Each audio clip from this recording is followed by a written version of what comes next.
1 Samuel chapter 13, Legacy Standard.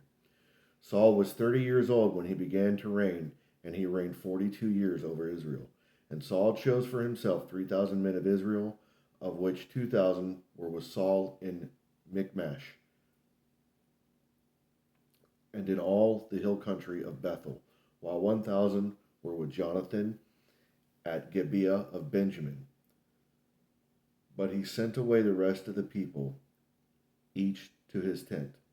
And Jonathan struck the garrison of the Philistines that was with Geba, and the Philistines heard of it.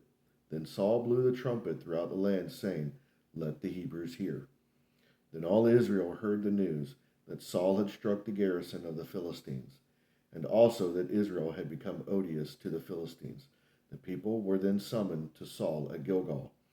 Now the Philistines assembled to fight with Israel, 30,000 chariots and 6,000 horsemen, and people like the sand which is of the seashore in abundance. And they came up and camped in Michmash, east of Bethaven.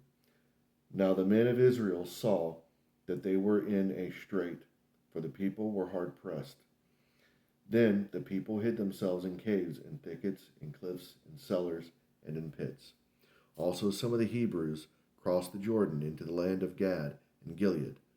But as for Saul, he was still in Gilgal, and all the people followed him trembling. So he waited 7 days according to the appointed time set by Samuel.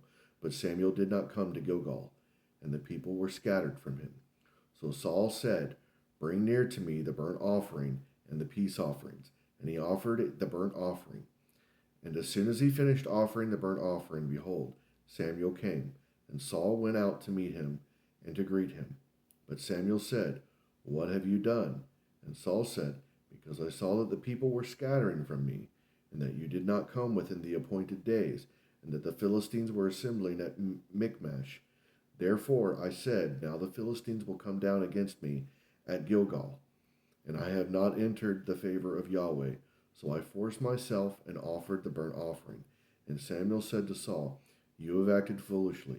You have not kept the commandment of Yahweh your God, which he commanded you. For now Yahweh will have established your kingdom over Israel forever. But now your kingdom shall not endure. Yahweh has sought out for himself a man after his own heart, and Yahweh has appointed him as ruler over his people, because you have not kept what Yahweh commanded you. Then Samuel rose and went up from Gilgal to Gibeah of Benjamin. And Saul numbered the people who were present with him, about 600 men. Now Saul and his son Jonathan and the people who were present with them were staying at Gibeah of Benjamin, and the Philistines camped at Michmash. And the raiders came from the camp of the Philistines in 3 companies. One company turned toward Ophrah, the land of Shual, and another company turned to the way of Beth-horon, and another company turned to the way of the border, which overlooks the valley of Zeboim, toward the wilderness. Now no blacksmith could be found in all the land of Israel, for the Philistines said, Lest the Hebrews make swords and spears. So all Israel went down to the Philistines, each to sharpen his plowshare, his mattock, his axe, and his goad.